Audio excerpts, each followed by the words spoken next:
मेष राशि वाले मेरे मित्रों, आज का यह वीडियो आपके जीवन का सबसे सुंदर, सबसे ज्ञानवर्धक और आपके जीवन को बदलने की शक्ति रखने वाला वीडियो होने जा रहा है। जी हाँ दोस्तों, जिसने भी आज का वीडियो मिस कर दिया या पूरा नहीं देखा, अधूरा देखा, हम गारंटी से कहते हैं कि उससे ज़्यादा दुर्भाग्यशाली इंसान इस धरती पर नहीं होगा। क्योंकि दोस्तों, इस वीडियो में हमने आपको जो विद्या बताई है वह विद्या कोई साधारण विद्या नहीं है। लोग बहुत सारा, ढेर सारा रुपए चार्ज करते हैं तब ऐसी गुप्त विद्याओं की जानकारी देते हैं। हम खुलेआम आपको इस विद्या के बारे में बताने जा रहे हैं। जी हाँ दोस्तों, यदि आपके जीवन में किसी प्रकार की समस्या चल रही है, नौकरी नहीं लग पा रही है, विवाह में देरी हो रही है, घर में कलेश रहता है, जीवन में सुख शांति गायब हो चुकी है, रुपए पैसे की तंगी है, व्यापार नहीं चल पा रहा है, कहने का मतलब किसी भी प्रकार की समस्या हो, कोई भी दिक्कत हो, हर एक समस्या का समाधान आज के इस वीडियो में आपको मिलने जा रहा है। जी हाँ दोस्तों, अब आपके मन में यह प्रश्न उठ रहा होगा कि ऐसी कौन सी रामबाण औषधि हम देने जा रहे हैं और इतना बड़ा दावा हम आखिर कर कैसे रहे हैं। तो दोस्तों, हम केवल हवाबाजी वाली बातें नहीं कर रहे हैं, हम आपको इस वीडियो में अपनी कही हुई बातों का संपूर्ण प्रमाण भी देंगे और यह साबित करके बताएंगे कि हम जो कह रहे हैं वह केवल बातें नहीं है, वह एक गुप्त ज्ञान है जो हर इंसान को ऐसे नहीं प्राप्त हो जाता। तो दोस्तों, आपको केवल वीडियो पूरा देखना है, शुरू से लेकर अंत तक वीडियो में बताई गई हर एक बात को अच्छी तरह से समझना है। और इस वीडियो में हम आपको कुछ ऐसी साधना के बारे में बताने जा रहे हैं जिससे स्वयं हनुमान जी मानव रूप में आकर आपकी मदद करेंगे। जी हाँ दोस्तों, आपकी जीवन की किसी भी समस्या का समाधान करेंगे। फिर चाहे आपके ऊपर पितृ दोष हो, ग्रह दोष हो, वास्तु दोष हो, किसी भी प्रकार की प्रेत बाधा, भूत बाधा हो, हर एक दोष का समापन हो जाएगा। क्योंकि दोस्तों, इस संसार में हनुमान जी से बड़ी कोई भी महाशक्ति जीवित अवस्था में नहीं है। जी हाँ दोस्तों, हनुमान जी एकमात्र ऐसे देवता हैं जिन्हें जीवित अवस्था में माना जाता है, यानी वो आज भी इस धरती पर निवास करते हैं, 8 चिरंजीवियों में शामिल हैं। जी हाँ दोस्तों, तो हनुमान जी एक तो बल और बुद्धि के दाता हैं, महाशक्तिशाली देवता हैं। स्वयं प्रभु श्री राम भी हनुमान जी का गुणगान करते नहीं थकते हैं। जी हाँ दोस्तों, तो ऐसे महाशक्तिशाली, महादयालु, मंगलदायक देवता जब इस धरती पर स्वयं विराजमान हो रहे हैं, तो हम फिर अपनी मनोकामनाएं, अपनी जीवन की छोटी छोटी लालसाएं और इच्छाएं पूर्ति के लिए इधर उधर क्यों भागें। हम हनुमान जी को ही प्रसन्न कर लेते हैं और उनसे ही अपनी मनोकामनाएं पूर्ण करवा लेते हैं। जी हाँ दोस्तों, लेकिन याद रखें कि आप अपने मन में जो भी संकल्प लें, यानी कि इस साधना को शुरू करने से पहले आपको अपने मन में एक विशेष जो मनोकामना है वह निश्चित करनी होगी। जी हाँ दोस्तों, कुछ इस साधना को करने की विधियां हैं, तौर तरीके हैं, संपूर्ण जानकारी बताएंगे आपको। इस साधना के बारे में हर एक बात पूरे विस्तार के साथ बताई जाएगी। और फिर भी यदि आपके मन में कोई प्रश्न रह जाता है तो आप निसंकोच कमेंट करके पूछें। आप इस साधना को करें। साधना बहुत सरल है दोस्तों, इतनी कठिन नहीं है, आप इसे आसानी से कर पाएंगे और इस साधना के पूर्ण होने से पहले पहले आपकी मनोकामना पूर्ण हो जाएगी। लेकिन आपको एक बात का ध्यान रखना होगा दोस्तों कि आपकी मनोकामना न्याय संगत होनी चाहिए, सात्विक होनी चाहिए और वास्तविक होनी चाहिए। यानी आप ऐसी मनोकामना नहीं कर सकते कि आपको साधना पूर्ण होने से पहले पहले करोड़ों रुपए मिल जाएं, या फिर आपको बहुत बड़ा एक बंगला मिल जाए जिसकी कीमत 10-20 करोड़ हो। आप समझ रहे हैं ना दोस्तों हम आपसे क्या कहना चाह रहे हैं। यानी आप एक प्रैक्टिकल इमेजिनेशन, यानी कि वास्तविक मनोधारणा लेकर चलेंगे, तभी आपकी मनोकामना पूर्ण हो पाएगी। जैसे कि आपकी नौकरी नहीं लग पा रही है तो आप मनोकामना बनाएं कि हमारी नौकरी लग जाए। विवाह में देरी है तो मनोकामना बनाएं कि विवाह जल्द से जल्द हो जाए। और इसी प्रकार किसी अन्य समस्या में आप उलझे हुए हैं तो बस आप उससे मुक्ति के लिए अपने मन में विचार बनाएं। और हम गारंटी देते हैं कि आप इस साधना को पूर्ण नहीं कर पाएंगे उससे पहले ही आपकी मनोकामना पूर्ण हो जाएगी, या फिर कुछ ऐसे पुख्ता प्रमाणिक संकेत आपको मिल जाएंगे जिनसे आपको यह विश्वास हो जाएगा कि अब आपकी मनोकामना पूर्ण होने जा रही है। जी हाँ दोस्तों, तो चलिए वीडियो की शुरुआत करते हैं। आज का वीडियो बहुत ही खास है दोस्तों। आपसे हमारा निवेदन है कि इस वीडियो को पूरा जरूर देखना, तभी आप इस वीडियो से न्याय कर पाएंगे, क्योंकि दोस्तों हम आपके लिए बहुत मेहनत करते हैं और सर्वोत्तम से सर्वोत्तम ज्ञान लाने की कोशिश करते हैं ताकि आपके जीवन में प्रमाणिक बदलाव आए। सैकड़ों हजारों लोगों के जीवन में बदलाव आ चुके हैं इन विधियों का प्रयोग करके। आपके जीवन में भी निश्चित तौर पर बदलाव आएगा, लेकिन इसके लिए आपको हम पर भरोसा करना होगा, अपने आप पर भरोसा करना होगा और अपने इष्ट अपने देवता पर भी भरोसा करना होगा। यह सबसे आवश्यक है दोस्तों। तो चलिए दोस्तों वीडियो की शुरुआत करते हैं, लेकिन इससे पहले आपसे वही एक हमारा निवेदन है जो इस बार भी रहेगा कि कमेंट में पूरे भक्ति भाव के साथ जय माँ भद्रकाली लिखना ना भूलें। माता का सीधा आशीर्वाद आपको प्राप्त होगा। और जय श्री राम भी अवश्य लिखें, क्योंकि यह वीडियो प्रभु श्री राम और हनुमान जी को समर्पित रहेगा। तो इसलिए आपको कमेंट में जय श्री राम भी लिखना है ताकि हनुमान जी की कृपा दृष्टि आपके ऊपर आ जाए, प्रभु श्री राम की कृपा दृष्टि आपके ऊपर आ जाए। तो चलिए दोस्तों वीडियो की शुरुआत करते हैं। दोस्तों हम जानते हैं कि आपके जीवन में बहुत परेशानियां चल रही हैं, बहुत सारे कष्ट हैं। कुछ लोगों के जीवन में तो सिर्फ अंधकार ही अंधकार बाकी रह गया है, लेकिन दोस्तों अंधकार में भी प्रकाश की किरण कहीं ना कहीं भगवान जरूर छोड़ देते हैं। बस देरी है तो हमें आंखें खोलकर पूरे भक्ति भाव से प्रभु को ध्यान करते हुए उस किरण की तलाश करनी है। तो शायद आज का यह वीडियो और इसमें बताया गया उपाय और साधना वही प्रकाश की छोटी सी किरण है जो आपको अंधकार से प्रकाश की ओर लेकर जाएगी। दोस्तों हम जानते हैं कि आपने अपने जीवन से कष्टों की मुक्ति के लिए कई प्रकार के उपाय किए हैं, कई सारे यूट्यूब पर वीडियोस भी देखे हैं, कुछ गुरुओं की बातें सुनकर छोटे मोटे उपाय भी करे हैं, लेकिन कोई ज्यादा बदलाव आपके जीवन में आया नहीं है। ऐसा इसलिए होता है दोस्तों क्योंकि कभी कभी तो उपाय ही पूर्ण रूप से बतलाए नहीं जाते हैं, आधे अधूरे उपाय बतलाए जाते हैं, और कभी कभी उपाय तर्क संगत न्याय संगत नहीं होते, यानी शास्त्रों से निकाले गए नहीं होते, मन से बनाए हुए उपाय होते हैं। इस वजह से वे उपाय सीधे तौर पर हमारे देवता को समर्पित नहीं हो पाते हैं, इसलिए हमारी इच्छाएं भी पूर्ण नहीं हो पाती हैं। ऐसे में होता यह है कि साधक सच्चे मन से उपाय कर रहा है, उसे कोई परिणाम प्राप्त नहीं हो रहा है, तो धीरे धीरे उसकी आस्था उसके भगवान में, उसके धर्म में क्षीण होने लगती है। उसे ऐसा लगता है कि शायद भगवान ही उसके जीवन में कष्ट दे रहे हैं, उसे परेशानियों से निकालना नहीं चाह रहे हैं। इस वजह से उसे उपाय का कोई लाभ नहीं मिल रहा, पूजा पाठ का कोई लाभ नहीं मिल रहा, वह तो कोई गलत कार्य नहीं कर रहा, फिर भी उसे इतनी परेशानियां क्यों हो रही हैं? शायद भगवान ही उसके पीछे पड़े हुए हैं। लेकिन दोस्तों ऐसा कुछ भी नहीं है।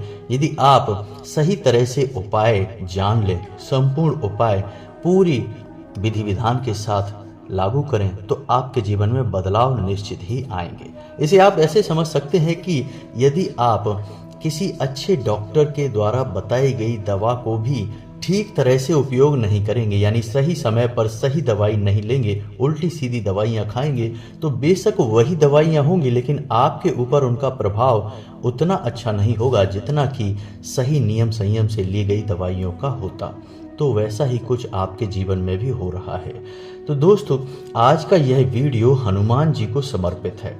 हनुमान जी के सिद्धि के लिए, कार्य सिद्धि के लिए। सिद्धि तो बहुत बड़ी चीज होती है दोस्तों, इतना साधारण नहीं है कि हनुमान जी को सिद्ध कर लिया जाए, लेकिन हनुमान जी से कार्य सिद्धि करवाना बहुत आसान है, क्योंकि हनुमान जी बहुत दयालु देवता हैं।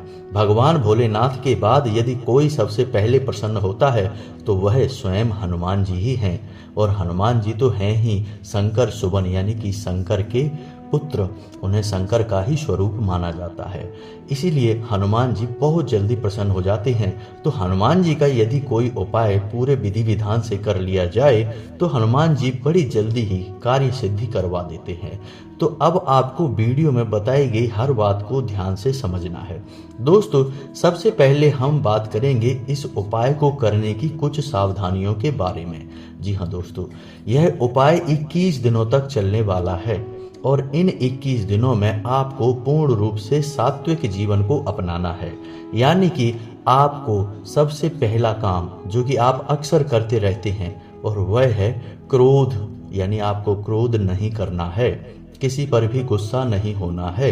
यदि वातावरण बन रहा है ऐसा जिसमें आपको क्रोध आ सकता है तो आप उस वातावरण को छोड़ दें, उस चर्चा को छोड़ दें, उस समय को ही टाल दें। लेकिन आपको क्रोध नहीं करना है, क्योंकि क्रोध करने से साधनाएं भंग हो जाती हैं। जी हाँ दोस्तों, दूसरा कि आपको पूर्ण ब्रह्मचर्य का पालन करना होगा। जी हाँ दोस्तों, हनुमान जी स्वयं बाल ब्रह्मचारी हैं, तो उनकी साधना में, उनके उपाय में ब्रह्मचर्य अत्यंत आवश्यक है। जी हाँ दोस्तों, मनसा वाचा कर्मणा, यानी कि तीनों भाव से ब्रह्मचर्य होगा। ब्रह्मचर्य का मतलब केवल यही नहीं है दोस्तों कि हम किसी के साथ संसर्ग नहीं करेंगे। ब्रह्मचर्य का मतलब होता है कि हम किसी के लिए बुरा नहीं सोचेंगे, पूर्ण रूप से सकारात्मक रहेंगे, ईश्वर का ध्यान करेंगे और सादा जीवन और सिंपल विचारधारा को अपने मन में बनाकर रखेंगे। यही ब्रह्मचर्य है दोस्तों, यानी ब्रह्म का आचरण ही ब्रह्मचर्य है दोस्तों। तो यह तो ब्रह्मचर्य की बात हो गई। तीसरा कि आपको अपने खान पान पर भी विशेष ध्यान देना है। आपका खान पान बहुत ही सात्विक होना चाहिए, यहाँ तक कि लहसुन और प्याज का प्रयोग भी आपके भोजन में 21 दिनों तक नहीं होगा। यह विशेष तौर से आपको ध्यान रखना है। आप यदि गलत खान पान करेंगे तो आपकी साधना खंडित हो जाएगी, पूर्ण होगी ही नहीं। जी हाँ दोस्तों, तो आपको अपने खान पान पर विशेष ध्यान देना है और हो सके तो जमीन पर शयन करें, यानी कि जितने दिनों तक आपकी यह साधना चलेगी आप जमीन पर सोएं। यदि नहीं हो सकता है तो कोई बात नहीं है, आप बिस्तर पर भी सो सकते हैं, लेकिन आपको शुद्धता का विशेष ख्याल रखना होगा। बिस्तर साफ सुथरा होना चाहिए, उस पर बिछाए गए कपड़े, बेडशीट वगैरह साफ सुथरी धुली हुई होनी चाहिए, रोज धुली जानी चाहिए दोस्तों। तो यह तो थी कुछ सावधानियां जो आपको इस उपाय के दौरान करनी है। इसे उपाय कम साधना अधिक कहेंगे दोस्तों, क्योंकि उपाय तो छोटे होते हैं, 1-2 बार करके चल जाते हैं, लेकिन यह साधना है जो लंबे समय तक चलेगी। 21 दिनों की साधना है दोस्तों। अब हम आपको एक बात और बताना चाहेंगे कि आप किसी भी छोटे मोटे प्रयोजन के लिए इस साधना को ना करें। जब तक आपके मन में गहरा संकल्प का भाव ना हो तब तक इस साधना को ना करें, क्योंकि साधना खंडित होने से बेहतर है कि करें ही ना। जी हाँ दोस्तों, तो यदि आपको सचमुच में भगवान की मदद की आवश्यकता है, आपकी तकलीफें पीड़ाएं बहुत अधिक हैं, तभी आप इस साधना में आगे बढ़ें और इस साधना में बताई गई सावधानियों को विशेष तौर से ध्यान में रखें दोस्तों। अब ध्यान से सुनिए कि आपको यह साधना कैसे शुरू करनी है। असल में इस साधना के 2 चरण रहेंगे दोस्तों। एक चरण जो कि मंदिर में होगा और दूसरा चरण जो कि आपके घर में होगा। तो अब आप जिस मंदिर में जाएंगे जहां यह साधना का एक चरण होगा, उस मंदिर में हनुमान जी की मूर्ति दक्षिण मुखी होनी चाहिए। जी हाँ दोस्तों, हनुमान जी का एक नाम दक्षिण मुखाय भी है। तो हनुमान जी का मुख दक्षिण दिशा की ओर होना चाहिए। ऐसे मंदिर में ही आपको जाना है, ठीक है दोस्तों। दूसरा कि आपको जो घर पर एक भाग इस साधना का पूर्ण होगा वह सुबह सुबह करना है। जी हाँ दोस्तों, रात्रि में ना करें, दिन के किसी भी समय में ना करें। तो चलिए दोस्तों, अब शुरुआत करते हैं और आपको बताते हैं कि इस साधना को करना कैसे है। साधना को शुरू करने का दिन मंगलवार का होगा। आप किसी भी मंगलवार से इस साधना की शुरुआत कर सकते हैं। आपको मंगलवार के दिन सुबह सवेरे सूर्य उदय होने के बाद, स्नान करने के बाद संपूर्ण विधि विधान से तैयार होना है। यानी कि आपको जितना हो सके उतना लाल वस्त्र पहनने हैं, लाल आसन का प्रयोग करना है, लाल प्रसाद का ही प्रयोग करना है। जी हाँ दोस्तों, आप कोई लाल रंग का लड्डू या कोई मिठाई या फिर कोई फल का प्रयोग कर सकते हैं। अब आपको आसन बिछाकर बैठना है। आपको आसन ऐसा बिछाना है कि आपका मुख उत्तर दिशा की ओर हो और आपके सामने जो चौकी लगेगी, यानी कि जो आसन आप लगाएंगे जिस पे हनुमान जी की मूर्ति या फोटो रखेंगे, उसका मुख दक्षिण दिशा की ओर हो। आपको आसन लगाकर बैठना है और हनुमान जी को पुष्प अर्पित करना है, पूजा पाठ करनी है, विधि विधान के साथ करनी है, उन्हें भोग लगाना है और उसके बाद हनुमान चालीसा का पाठ शुरू करना है। याद रखना है आपको कि हनुमान चालीसा का पाठ आपको 7 बार करना होगा। जी हाँ दोस्तों, हनुमान चालीसा में स्वयं ही लिखा है कि जो 7 बार पाठ कर कोई छूटे बंद महासुख होई, यानी आपको 7 बार हनुमान चालीसा का पाठ करना है। और उसके बाद जब आपका पाठ समाप्त हो जाए तो आपको एक बार बजरंग बाण का पाठ करना है। जी हाँ दोस्तों, बजरंग बाण में भी आपको ध्यान देने वाली कुछ बातें रहेंगी दोस्तों, जो कि आपको कोई नहीं बताएगा दोस्तों, लेकिन हम आपको बता रहे हैं, क्योंकि ज्ञान यदि अधूरा रहा तो वह बहुत ज़्यादा खतरनाक होता है। तो जब आप बजरंग बाण पढ़ेंगे तो आप उसमें देखेंगे कि हनुमान जी को शपथ दी जा रही है प्रभु श्री राम की, यानी कि एक भक्त को उसके भगवान की शपथ दी जा रही है। और किस लिए दे रहे हैं आप? कि आपके काम बन जाएं, यानी आप निज स्वार्थ के लिए हनुमान जी को कसम देकर मजबूर कर रहे हैं कि वे आएं और आपकी कार्यों की पूर्ति करें। तो अब ऐसे में आप जब बजरंग बाण पढ़ेंगे तो जितनी बार भी हनुमान जी को आप शपथ देंगे उतनी बार आपको कान पकड़कर मन ही मन माफी का भाव भी रखना होगा। जी हाँ दोस्तों, क्योंकि हम शपथ दे अवश्य रहे हैं, लेकिन हम हनुमान जी के मान का, हनुमान जी के सम्मान का पूरा ख्याल भी रख रहे हैं। ऐसा हमें अवश्य करना होगा दोस्तों, अन्यथा बजरंग बाण के दुष्परिणाम भी बहुत भयंकर होते हैं, क्योंकि आप हनुमान जी को शपथ दे रहे हैं दोस्तों। और यह कोई छोटी बात नहीं है, तो आपको अपने मन के भाव रखने हैं, कान पकड़कर उनसे माफी का भाव भी रखना है और बजरंग बाण का पाठ करना है। इसके बाद अब आपका साधना का भाग शुरू होगा। यह तो आपकी साधारण सी पूजा पाठ थी, अब आपकी साधना का भाव शुरू होगा। आपको अपने दाहिने हाथ की अंजुरी में जल लेना है और जल लेकर हनुमान जी की फोटो के सामने यह संकल्प करना है कि हे प्रभु श्री हनुमान जी, आप हमारी अमुक यानी इस मनोकामना की पूर्ति के लिए प्रयास करें, हमारी मनोकामना पूर्ति करें। हम आपके लिए अपनी मनोकामना पूर्ण हेतु यह संकल्प लेते हैं कि 21 दिनों तक इस तरह की साधना, यानी कि यह साधना पूर्ण अवश्य करेंगे। और आपसे भी हम यह उम्मीद करते हैं कि हमारी साधना पूर्ण होने तक आप हमारी मनोकामना पूर्ण करेंगे और हमारी साधना को स्वीकार करेंगे। इस तरह का आपको संकल्प लेना है दोस्तों, क्योंकि यदि आपने संकल्प नहीं लिया और साधना कर डाली तो साधना का कोई प्रभाव नहीं रहेगा, क्योंकि संकल्प हमारे हिंदू धर्म में बहुत अधिक महत्व रखता है। संकल्प की शक्ति का बहुत बड़ा प्रभाव है, तो आपको संकल्प तो लेना ही है। यह आपको पहले दिन करना है, रोज रोज नहीं करना है दोस्तों। संकल्प लेकर आप दैवीय शक्ति को अपनी ओर आकर्षित करते हैं, जागृत करते हैं, ताकि आपकी ओर, आपकी साधना की ओर उस दैवी शक्ति का ध्यान बना रहे। अब इसके बाद आपकी घर की पूजा का भाग जो है वह समाप्त हो गया।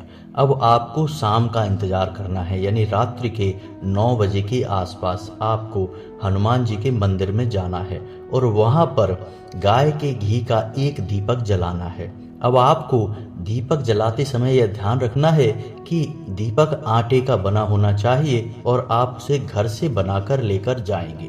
जी हाँ दोस्तों, तो आपको वह दीपक जलाना है हनुमान जी के सामने। और याद रखना कि दीपक जलाते समय सावधानियां भी रखी जाती हैं दोस्तों। दीपक को ऐसे ही सीधे जमीन पर मत रख देना और किसी अन्य व्यक्ति के जलाए हुए दीपक से अपने दीपक को मत जलाना, और घर से ही दीपक जलाने की संपूर्ण व्यवस्थाएं लेकर जाना, यानी माचिस वगैरह मंदिर से मांग कर प्रयोग मत करना दोस्तों। माचिस अपने घर से लेकर जाना, लाइटर अपना घर से लेकर जाना, जैसे भी आप जलाना चाहते हैं दीपक, यानी अपनी संपूर्ण व्यवस्थाएं अपने घर से बनाकर जाना। तो आप पहले दिन जब जाएंगे तो एक दीपक जलाएंगे, ठीक है दोस्तों। इसके बाद जब आप दूसरे दिन जाएंगे तो आप आटे के 2 दीपक बनाकर ले जाएंगे और उस दीपक को जलाएंगे। यानी सुबह की साधना जो हमने अभी बताई है उसे आप रोज करेंगे नियम से और 21 दिनों तक करते रहेंगे।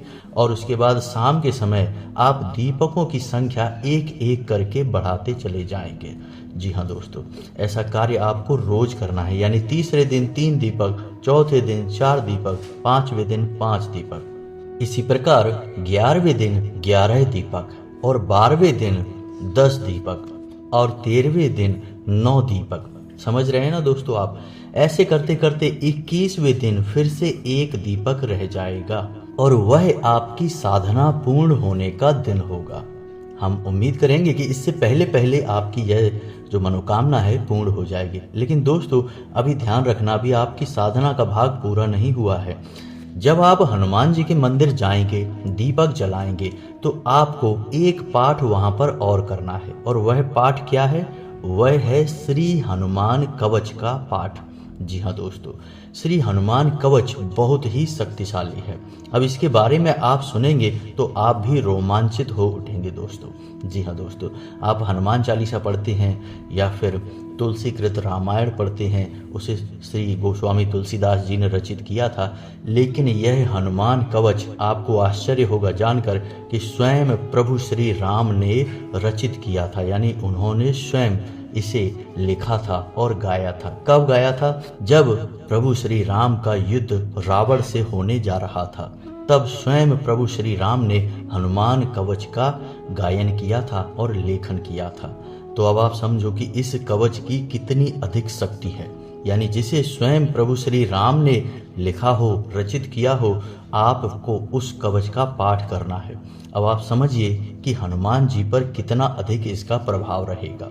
अब इसके नाम से ही आपको पता चल रहा है कि यह कवच है। यानी कि यह आपके आसपास तुरंत ऊर्जा का एक ऐसा क्षेत्र बना देगा कि भयंकर से भयंकर नकारात्मक शक्तियां भी होंगी, आपसे छिटक कर दूर भाग जाएंगी, कभी लौटकर वापस नहीं आएंगी दोस्तों, याद रखना है। तो आपको यह हनुमान कवच अपने दीपक जलाने की प्रक्रिया के बाद ठंडे मन से, शांत मन के साथ मंदिर में बैठकर पूरे भक्ति भाव के साथ करना है। जी हाँ दोस्तों, श्री हनुमान कवच का जब आप पाठ करेंगे तो उससे पहले श्री गणेशाय नमः 5 बार या 11 बार या 21 बार इस मंत्र का जाप भी कर लेना। उसके बाद हनुमान कवच को आप पाठन करेंगे। हनुमान कवच में आपको ध्यान इस बात का देना है कि यह कवच में जो शब्द प्रयोग किए गए हैं वे बहुत ही क्लिष्ट हैं, यानी कि कठिन हैं। संस्कृत के शब्द हैं दोस्तों। तो आपको उन शब्दों का उच्चारण बहुत ही ध्यान से करना है, गलती से भी गलत उच्चारण नहीं करना है। इस बात का आपको विशेष ध्यान रखना है। हम गारंटी देते हैं कि आप जब हनुमान कवच पूरे भक्ति भाव के साथ पढ़ रहे होंगे तो निश्चित ही आपके रोंगटे खड़े हो जाएंगे, क्योंकि आप हनुमान जी की स्पष्ट शक्ति का अनुभव स्वयं करेंगे दोस्तों। और आप इस भाव के साथ करें कि हनुमान जी आप पर नज़र बनाए हुए हैं, अब हनुमान जी आपसे प्रसन्न हो रहे हैं। जी हाँ दोस्तों, आप यकीन मानिए कि इस साधना को करने से कई लोगों को लाभ प्राप्त हुआ है, तभी हम आपको बताने जा रहे हैं। और यह साधना पूर्ण रूप से शास्त्रीय पद्धति पर आधारित है। इस साधना को आपको पूरे भक्ति भाव के साथ करना है और आप इस साधना को करें। इसके बाद जो आप परिणाम महसूस करें उन्हें आप कमेंट करके अवश्य बताना दोस्तों। यदि आपको इस वीडियो में दी गई जानकारी से संबंधित कोई प्रश्न मन में आ रहा है, आप कमेंट करके पूछें, निसंकोच प्रश्न पूछें। हम आपको आपके हर एक प्रश्न का सही जवाब देंगे। हम आपके हर एक कमेंट को पढ़ेंगे। जी हाँ दोस्तों, वीडियो के अंत में हम फिर भी वही बात कहेंगे जो हमने वीडियो की शुरुआत में की थी कि बड़े दुर्भाग्यशाली होंगे वो लोग जो इस वीडियो को मिस कर गए या इस वीडियो को नहीं देख पाए, क्योंकि इस वीडियो में बहुत सूक्ष्म और बहुत ही शक्तिशाली ज्ञान का और विद्या का वर्णन किया गया है। तो चलिए दोस्तों, आज का वीडियो समाप्त करते हैं। कमेंट में पूरे भक्ति भाव के साथ जय श्री राम, जय माँ भद्रकाली अवश्य लिखें। माता की सीधी कृपा, सीधा आशीर्वाद आपको प्राप्त होगा। हनुमान जी की कृपा दृष्टि आपके ऊपर अवश्य बनी रहेगी। मिलते हैं अगले ज्ञानवर्धक वीडियो में, तब तक के लिए धन्यवाद।